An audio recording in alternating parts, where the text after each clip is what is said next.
Stéphane Bancel, bonsoir. Bonsoir. Vous êtes figure mondiale de la lutte contre le Covid, patron de Moderna, un des principaux vaccins administrés dans le monde entier. Dans les pharmacies en France, dès cette semaine, on va parler de ça, des vaccins, les conseils pour la suite, votre extraordinaire aventure, les ratages aussi, notamment européens. D'abord, un mot très général dans la dynamique de la pandémie. Pour ce qu'on peut en dire, où en est-on ? Je trouve qu'on est à un moment quand même assez extraordinaire. C'est-à-dire que l'idée qu'on puisse avoir en 11 mois un vaccin autorisé et ensuite en quelques mois un déploiement sur les personnes âgées, le personnel médical et après dans la population générale, je pense que c'est une victoire assez extraordinaire de l'ingénuité, je dirais, humaine. Tout le monde pensait qu'il faudrait 3 à 4 ans pour faire un vaccin et des années pour le déployer. Donc je pense qu'on doit être tous assez heureux de là où on est aujourd'hui. Alors, on va parler des extraordinaires potentialités qui s'ouvrent. Alors, pour le Covid, pas seulement la perspective de vaccins contre le cancer et d'autres maladies, mais restons d'abord sur cette lutte pied à pied contre le Covid. D'abord, le vaccin Moderna en pharmacie depuis 7 semaines. Qu'est-ce que ça peut changer ? Je pense que ça peut changer une plus grande vaccination. Il faut voir qu'il y a beaucoup de personnes qui ne sont pas nécessairement capables de se déplacer de par leur travail ou autres occupations. Et donc, ce qu'on a vu aux États-Unis, qui est quelques mois, je dirais, en avance sur l'Europe, c'est que le passage en pharmacie a beaucoup accéléré la vaccination. Et donc, je pense que c'est une étape importante et j'en suis très heureux pour la France. Quelques questions vraiment de base du vacciné quand on sort de sa vaccination. Les quelques questions que tout le monde se pose et la science, semaine après semaine, commence à préciser les réponses. D'abord, après combien de temps la première piqûre offre-t-elle une couverture satisfaisante ? Donc, ce qu'on voit des données cliniques, c'est qu'à partir d'à peu près 10 jours après la première dose, on commence à avoir une très belle production d'anticorps qui donc commence à éviter essentiellement les hospitalisations. Donc, la vaccination n'est pas terminée, mais la protection commence à être vraiment importante. Alors là, généralement, le vaccin, le médecin ou l'infirmier ou l'infirmière vous disent attention, attention, il faut faire comme s'il n'y avait rien, il faut continuer les gestes barrières. C'est vraiment vrai ou c'est une sorte de prudence ?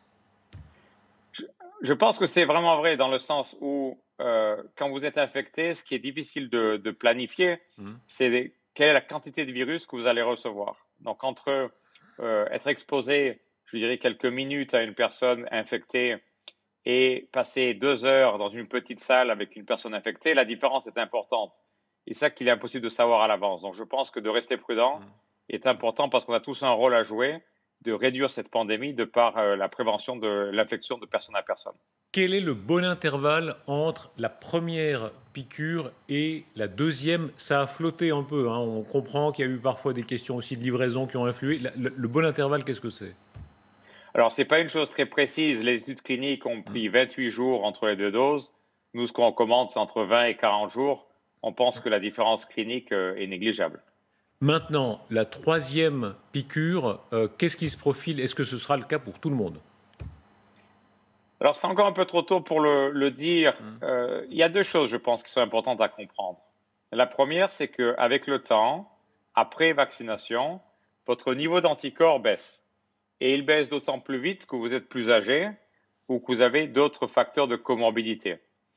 L'autre élément, c'est par quel virus vous allez être infecté. C'est très différent si vous êtes infecté par, on va dire, le virus initial, donc le virus entre guillemets de Wuhan, ou le virus anglais, le 117, ou si vous êtes infecté par un mutant qui est plus important, comme celui identifié au Brésil, en Amérique du Sud, Afrique du Sud, pardon, ou en Inde plus récemment. Et donc c'est ça qui est un peu compliqué à savoir. Donc je dirais, pour les personnes qui ont été vaccinées en janvier au démarrage, qui sont les personnes les plus âgées ou les plus à risque, je pense qu'il est prudent de commencer des rappels autour du mois de septembre. Rapidement, c'est quelques questions aussi. Vacciner les jeunes, oui ou non ? Moi, je pense qu'il faut vacciner les jeunes pour avoir un effet important au niveau collectif. C'est-à-dire, comme on le sait, les jeunes sont très rarement malades de la COVID, mais ils la transmettent. Et donc, si on veut vraiment arriver dans un monde où on gère ce virus bien et on revit de manière normale, je pense qu'il est important de vacciner les ados, de façon à ce que les ados, à l'automne, ne soient pas infectés par un variant le donnent à une personne âgée de leur famille et on recommence sur les hospitalisations. Stéphane Bancel, quel est le momentum? Vous travaillez sans arrêt, vous vous en rendez pas compte, mais les gens normaux, ce soir, sont sur les terrasses avant le couvre-feu. Il y a une espèce de bouffée d'optimisme qui est revenue. Est-ce que c'est un optimisme excessif? Est-ce que la quatrième vague, on la sent venir ou pas du tout? Alors, je pense que ça dépend vraiment de chaque pays, parce que le niveau de vaccination est différent d'un pays à l'autre et aussi le niveau de variant est différent. Je pense qu'effectivement, on est en train d'entrer dans une phase avec en plus les beaux jours qui aident, hein. Il faut voir qu'à l'extérieur, je pense personnellement que le risque d'infection est extrêmement bas. Le problème, c'est bien sûr à l'intérieur, c'est un virus respiratoire. Donc, de voir des gens en terrasse en ce moment, je pense que c'est un moment important d'optimisme pour tout le monde. Stéphane Bancel, il y a plein d'implications politiques très importantes de tout ce que vous avez mené. Vous êtes un observateur général, bien que français, vous pouvez être très objectif. Donc, d'abord la France. On a tout dit, mauvais élève, bon élève. Est-ce qu'aujourd'hui, c'est un bon élève de la vaccination? De voir qu'aujourd'hui, la vaccination est proposée en fin mai à tous les adultes, c'est quand même un résultat, je pense, assez extraordinaire. Est-ce que tout a été parfait? Non. Il faut voir que c'est une campagne de vaccination qui n'a jamais eu lieu dans l'histoire de la France ou même du monde. C'est par les États-Unis. Est-ce que les États-Unis ont bien démarré la campagne de vaccination? Non. Est-ce qu'elle s'est bien développée et bien terminée? Je pense que la réponse est clairement oui. Sur l'Europe, en revanche, vous êtes sévère, vous avez eu des mots assez durs. Pourquoi exactement? Qu'est-ce que l'Europe a raté? Je pense que ce que l'Europe aurait pu mieux faire, c'est ce que les États-Unis ou l'Angleterre ont fait, c'est de commander en parallèle tous les vaccins et d'aider les industriels. Là, est-ce que vous sentez la différence de mentalité avec les Américains? Il y a cette scène extraordinaire où vous êtes, parmi d'autres, mais avec Donald Trump, et lui vous repère tout de suite. Il dit, ah là, avec celui avec l'accent français un peu bizarre, il veut aller plus vite que les autres, on va parier sur lui. Mais Trump ou pas Trump, ce pari sur l'avenir, est-ce que vous l'avez senti davantage aux États-Unis? Clairement, aux États-Unis, ils ont pris une approche très pragmatique, qui est de dire, comme on ne connaît pas ce virus, on va parier sur 3 technologies, dont la technologie de l'ARN messager, qui à l'époque était la plus prometteuse sur papier, mais qui n'a jamais eu de produit approuvé. Et aussi sur des technologies plus classiques, comme les technologies des protéines adjuvantées, comme les produits, par exemple, de Sanofi. Racontez-nous la scène, comment ça se passe? Il y a ces photos où on vous voit face à Donald Trump, il vous regarde hein, et il vous parle. Vous avez dit quelque part qu'il était un peu agressif parfois, mais enfin, bonne ou mauvaise agressivité, chacun peut juger, en tout cas, vu le résultat. Qu'est-ce qu'il vous a dit exactement? Et donc, il faisait le tour de table, il faisait parler de tous les patrons des différents laboratoires et il commençait à être frustré. Vous voyez, je suis assis en face de lui, il a commencé à côté de lui. Par la patronne de GSK qui est en bleu, Emma, sur la photo. Et il était un peu frustré des durées qui lui étaient décrites par les industriels, plusieurs années pour un vaccin. Et donc, il est arrivé à moi et il m'a demandé où on en était. Donc, je lui ai dit qu'on était à quelques jours de partir en essai clinique et que c'était possible qu'on ait un vaccin d'ici la fin de l'année. Et c'est là qu'il a été intéressé parce qu'effectivement, vu son rôle de président du pays, il était intéressé à avoir un vaccin le plus vite possible. L'équation personnelle compte. On a vu chez les Israéliens un Benjamin Netanyahou qui appelait la nuit le patron de Pfizer pour dire « je veux mes doses ». Est-ce que vous avez vécu ça avec certains responsables d'État, des gens qui vraiment vous avaient cette volonté d'empoigner? Ah oui, alors effectivement, ça a été, je dirais, 6 à 9 mois, c'est extraordinaire. Effectivement, le Premier ministre Netanyahou appelle régulièrement et à toutes heures du jour, de la nuit. Il vous a appelé, vous aussi? Ah oui, certaines fois 2-3 fois par semaine. Et c'était ou pour savoir où étaient les doses, mais aussi pour continuer à comprendre cette pandémie, à comprendre les variants. Dès qu'il y a eu les premiers cas de variants indiens, le premier coup de téléphone que j'ai eu, c'est de Netanyahou, qui m'a appelé un jour, il était midi de la nuit pour eux, il devait être 7 ou 8 heures du soir à Boston, me disant « Hey, on vient d'avoir le premier cas de variant indien. Qu'est-ce que vous savez sur le vaccin Moderna? Qu'est-ce qui se passe ?» Donc, je lui ai décrit toutes les données qu'on avait à ce moment-là et que donc on pensait, ce qui était maintenant validé, que le variant indien serait bien contrôlé sous le vaccin Moderna. Et ça, c'était une exception Netanyahou ou il y a eu d'autres qui ont eu cette espèce de culot? Alors, c'est un petit peu tout le monde, je dirais. Il y a beaucoup de ministres de la Santé ou de premiers ministres ou de présidents qui sont très impliqués. J'ai eu la chance de parler directement au président Macron plusieurs fois qui a des fois passé des moments entiers à essayer de comprendre la science, non seulement sur la vaccinologie, mais aussi sur les anticorps. Donc, je dirais, il y a eu un grand changement entre il y a un an, où beaucoup de chefs d'État ou de ministres de la Santé pensaient que cette petite crise Covid n'allait pas durer, avec, je pense, une très forte réalisation ces 6 à 9 derniers mois que le virus allait rester pour longtemps et Comment, qu'ils avaient besoin. pardon, comment se comportait Emmanuel Macron avec vous? Olivier Véran dit qu'au milieu de la nuit, il lui envoie parfois des articles scientifiques en disant regarde ça. Bon, est-ce que ce côté voilà, d'entrer dans le détail même des connaissances du moment, vous l'avez senti? Ah, tout de suite, j'avoue que j'ai été très surpris de sa compréhension scientifique des dossiers et de son esprit critique pour comprendre les recommandations qui lui venaient donc de son entourage scientifique et médical, pour essayer de comprendre ce qui se passait aux États-Unis, mais ce qui se passait aussi dans d'autres pays. Je peux vous dire qu'il a lu lire beaucoup de papiers scientifiques sur le Covid pour en être à ce niveau-là. Aujourd'hui, c'est une réussite économique aussi. Vous avez levé en bourse combien? 1, combien de milliards? Donc, l'année dernière, on a levé 1,3 milliard pour pouvoir financer l'outil industriel parce qu'à l'époque, aucun État ne nous avait aidés. Hein. Mais sur l'histoire de Moderna, on a levé 5 milliards de dollars pour construire la société. Est-ce que c'est une réussite capitaliste avec les excès et les bons côtés? On va en reparler, mais est-ce qu'en soi, on peut dire que c'est une réussite capitaliste? Je pense qu'on peut dire ça. Il faut voir que sans ces 5 milliards de dollars pour investir en sciences, pour investir dans un outil industriel, pour investir dans des programmes cliniques qui coûtent beaucoup d'argent et avec une vision dans la durée, on avait toujours dit à nos investisseurs, si cette technologie marche, ça serait une nouvelle classe de médicaments. Quand on avait commencé, j'avais dit qu'il y avait peut-être uniquement 5% de chances que cette technologie marche. Ça, c'était il y a 10 ans. Donc, il y a eu effectivement un succès capitalistique. Et d'ailleurs, l'histoire assez étonnante, c'est que l'année dernière, pendant la crise Covid, on essayait désespérément d'avoir des capitaux pour construire l'outil industriel. Parce qu'on s'était dit, si le vaccin marche au niveau clinique et qu'on n'a pas d'usine pour fournir des doses à la planète, c'est une catastrophe de santé publique. Et donc, nous avons demandé à toutes les grandes fondations de ce monde. Elles ont toutes refusé de nous donner même 1 euro ou 1 centime. On a ensuite demandé au grand gouvernement. Et à l'époque, il n'y avait pas assez de données. Donc, on n'a pas eu d'aide. Par contre, donc c'est le privé. Exactement. Le 18 mai l'année dernière, quand on a eu les données de phase 1, qui donc étaient très tôt, très précoces, 50 personnes, on a levé le soir même, donc à la fermeture des marchés, 1,3 milliard de dollars. Et donc, le comble de l'histoire, c'est que c'est les marchés financiers qui ont financé cette incroyable aventure de santé publique, alors que j'aurais pensé que des fondations ou des gouvernements aient plus d'appétit pour nous aider que les marchés financiers qui sont toujours avec une vision plutôt court terme. Stéphane Bancel, on est frappé de voir à quel point il y a une réussite éblouissante d'un vaccin en si peu de temps. Et en même temps, il y a encore des résistances, encore des anti-vaccins, beaucoup de sceptiques. Qu'est-ce que vous leur dites quand en une phrase, en 2 phrases, qu'est-ce qu'on peut dire à ces sceptiques qui souvent, c'est une histoire de foi pour ainsi dire, n'y croient pas? Oui, qu'il ne faut pas confondre les vieilles technologies de vaccin dans lesquelles vous mettez des produits chimiques appelés des adjuvants pour faire marcher le vaccin mieux, avec une technologie nouvelle comme Moderna, dans laquelle il n'y a pas d'adjuvant.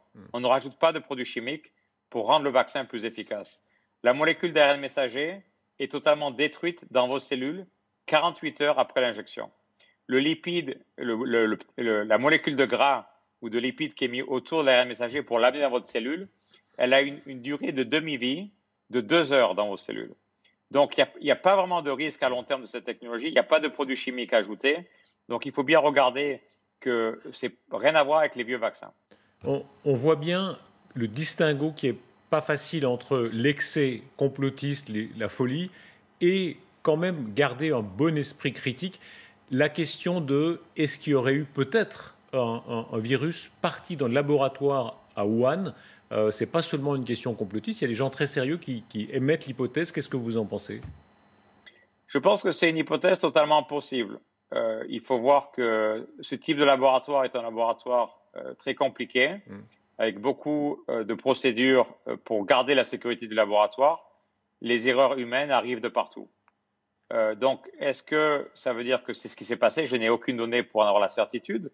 Mais est-ce qu'il est possible que le virus soit sorti du laboratoire par une erreur humaine avec une infection de techniciens qui ensuite donc le propage dans la communauté, dans la ville de Wuhan, c'est une hypothèse possible. Il faudrait vraiment qu'il y ait une enquête approfondie pour la valider ou pas, mais je pense que c'est une hypothèse totalement possible. Est-ce que ce laboratoire fait partie, est-ce qu'effectivement ce sont des laboratoires relativement rares, celui qui existe à Wuhan? Oui, effectivement, c'est un laboratoire de plus haut niveau de sécurité bactériologique. Il n'y en a que quelques-uns qui existent dans le monde. Il y en a un en France sur Lyon. Il y en a un aux États-Unis aussi. Donc, c'est vraiment le laboratoire de plus haut niveau dans lequel les virus les plus dangereux sont étudiés. On met le doigt sur la part de on ne sait pas qui est considérable sur beaucoup de sujets. Ça veut dire aussi que le fameux pangolin qu'on a tellement chargé au début, c'est pas sûr que ce soit lui, c'est ça? Et encore une fois, c'est possible, c'est une des causes plausibles de propagation de ce virus dans l'homme, mais il est possible aussi qu'il vienne du laboratoire de Wuhan. Les deux routes sont totalement possibles. Ce que mes scientifiques pensent à Moderna, après avoir fait beaucoup d'analyses génétiques, c'est que l'hypothèse terroriste ou que ce virus ait été créé par l'être humain, ils pensent qu'elle est extrêmement peu probable. Stéphane Bancel, quand on fait votre portrait, on est frappé de voir à quel point tout semblait vous destiner à ça, le côté matheux, passionné de science, etc., mais aussi très entrepreneur. À quel moment est-ce que ça a pris? À quel moment est cette espèce de vocation qui a fait que c'était vous? Ben, je dirais, il y a eu beaucoup de chance et beaucoup de rencontres extraordinaires dans ma vie. Je dirais partir en Asie comme premier poste chez bioMérieux m'a ouvert les yeux sur l'Asie, qui est un continent sur lequel il y a eu beaucoup de problèmes d'infection. Il y a eu une grande crise en Asie, au Japon, lors de ma première arrivée en 95-96, avec une contagion bactérienne qui tuait des enfants sur Osaka, qui m'a aussi beaucoup influencé personnellement. Enfance et études à Marseille. Est-ce qu'il est vrai que vous étiez dyslexique? C'est vrai que j'avais beaucoup de mal à apprendre à l'école. J'avoue que je suis quelqu'un qui est beaucoup plus du terrain, qui apprend beaucoup plus en discutant avec les gens. J'ai une mémoire de la situation assez extraordinaire, des photos, des chiffres que je lis. Je prends des notes tout le temps, mais je lis jamais mes notes. Je mets mes notes à la poubelle directement. Mais le fait d'écrire me fait rentrer les choses dans la tête. J'avais effectivement beaucoup de mal à apprendre la biologie, l'histoire. Mes parents n'étaient pas toujours très fiers de mes notes quand j'étais au collège à l'époque. Vous allez rassurer tellement de parents qui vont entendre ça. Ah, mais bon, peut-être que mon fils ou ma fille peuvent faire une carrière à la Bancel. C'est pas indifférent dyslexique. Hein. Il y a quelques célèbres, c'était Churchill. On cite toujours les mêmes. Alors, il y a, évidemment, tous n'étaient pas des génies, mais Churchill, Léonard de Vinci, il y en a quelques-uns comme ça. Hein. Mais c'est vrai que c'est une manière différente de penser. Je pense que la grande force, c'est de pouvoir connecter les points de manière assez intéressante. De temps en temps, je fais des remarques à mes équipes et je dis, mais ce truc-là, ça va influencer quelque chose là-bas.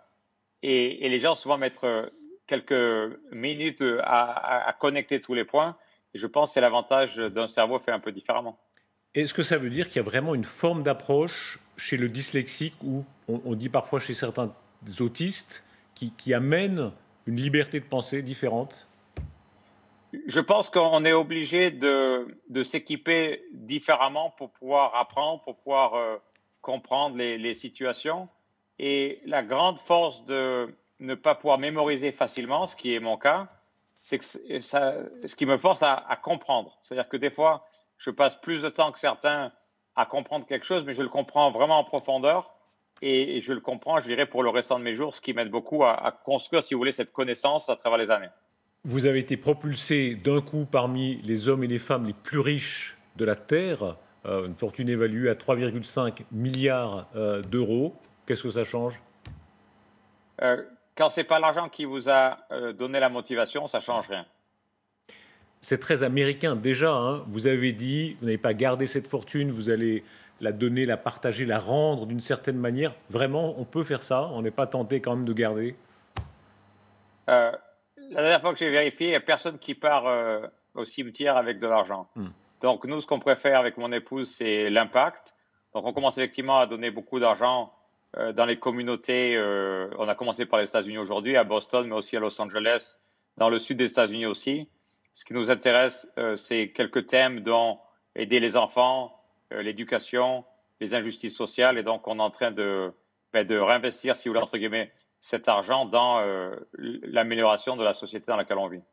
le potentiel pour beaucoup d'autres maladies, il est colossal. Il serait trop long de tout citer ici, mais évidemment le cancer, l'idée qu'un jour des vaccins pour certains cancers existeront, est-ce qu'on s'en rapproche par l'ARN messager? Alors je pense qu'effectivement, on est en train de vivre, et sans doute pour les 5 à 10 prochaines années, une période scientifique extraordinaire où on commence à comprendre comment les cancers se développent. On sait aujourd'hui ce qu'on ne savait pas il y a 10 ans, que le cancer est une maladie de l'ADN. Et donc de dire aujourd'hui j'ai un cancer du sein ou un cancer de la prostate, ça veut cliniquement rien dire. Bien sûr, ça décrit l'endroit où vous avez une tumeur, mais ça ne veut rien dire quant à la nature de cette maladie. C'est uniquement quand vous commencez à prendre une biopsie et à lire les lettres de l'ADN, donc à séquencer cette cellule cancéreuse, que vous pouvez commencer à comprendre la maladie et aussi les médicaments de cette maladie. Et l'autre grande découverte de ces 5 à 10 dernières années, c'est le rôle du système immunitaire. C'est en fait qu'on a réalisé qu'on a tous beaucoup de cancers dans notre vie. Et que si vous êtes en bonne santé, si vous mangez des bons aliments, si vous faites du sport, si vous dormez, en fait, votre système immunitaire est capable de gérer vos cancers. Et si vous regardez, c'est un peu comme Pac-Man qui va manger les cellules cancéreuses. Et donc la question, c'est comment est-ce qu'une fois qu'on a compris la nature du cancer, comment on a compris le système immunitaire et comment il attaque le cancer, comment après au niveau médicamenteux, avec entre autres de l'ARN messager, vous êtes capable d'aider les patients qui ont un cancer pour en fait que leur corps, leur système immunitaire même, s'occupe de leur cancer. Donner de l'espoir, par où est-ce que ça peut commencer? Il y a tellement de sortes de cancers, internes, externes, etc. Les premiers types de cancers où ces vaccins, futurs vaccins, fonctionneront. Alors, on a commencé à avoir des données intéressantes sur le cancer de la peau, le cancer de la tête et du cou. Aussi, on a des données sur des cancers de la prostate. Donc, ça commence à se répandre sur de plus en plus de types de cancers. On pense qu'à terme, alors à terme, il faut faire attention, ça peut être 5 à 10 ans en médecine, hein, mais on pense qu'à terme, on devrait arriver à gérer la plupart des cancers. Stéphane Bancel, vous êtes un produit d'exportation français, marseillais, un mot des Marseillais. Alors Didier Raoult, il y a deux grands Marseillais qui se sont fait connaître dans cette crise. Ça vous fait sourire, évidemment. Vous êtes très différents. Ah oui, on est très différents, oui. Je ne suis pas un scientifique, le professeur Raoult est un scientifique, il est médecin aussi, je ne suis pas médecin. Donc effectivement, on est très différents dans nos approches. On a collaboré à l'époque où j'étais à Biomérieux de par notre passion commune qui est l'infectieux, mais on est bien sûr très différents. Il a des compétences scientifiques que je n'ai pas. Est-ce que vous l'aimez bien? Le professeur Raoult est quelqu'un de très intéressant de par sa compréhension des maladies infectieuses et sa proximité, je dirais, des malades. Il faut bien voir qu'étant à Marseille, il a traité depuis des décennies des gens qui débarquent d'Afrique avec des virus ou des infections assez incroyables. Et il a, je dirais, ce flair pour détecter rapidement les infections qu'ont les gens, parce que quand vous avez une infection, chaque jour et chaque heure compte énormément. Les grands spécialistes, c'est très intéressant au sujet de Didier Raoult. Ils sont souvent hors caméra, ils vous disent, voilà, il y a le meilleur et le pire chez lui, c'est-à-dire côté tout à fait génial, un caractère compliqué, les deux coexistent. Est-ce que c'est votre sentiment? Et je pense qu'effectivement, comme toute personne qui est pointue dans son domaine, a le caractère qui vient avec.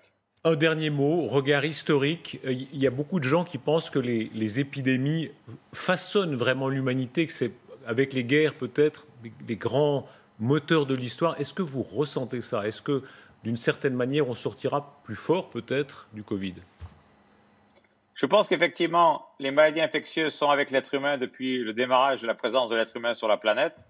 Comme vous le dites, au niveau de l'histoire, il y a eu énormément d'impact même sur la société, sur les mœurs de vie, sur la politique, de par les maladies infectieuses. Aujourd'hui, grâce à la science et à la technologie, on a été capable de développer un vaccin très rapidement. Je pense qu'effectivement, dans le futur, on sera capable d'aller encore plus vite. Moi, je pense que la prochaine fois, je ne serai pas surpris si on peut faire un vaccin en 6 mois. Et donc, je pense qu'on va arriver à gérer ces maladies infectieuses si on continue à investir. Je pense que le plus gros risque pour nous au niveau société, c'est qu'en fait, on oublie cette pandémie d'ici 1 an ou 2, alors qu'il faut continuer à investir. Il y a encore une vingtaine de virus qui sont des virus dangereux pour l'être humain.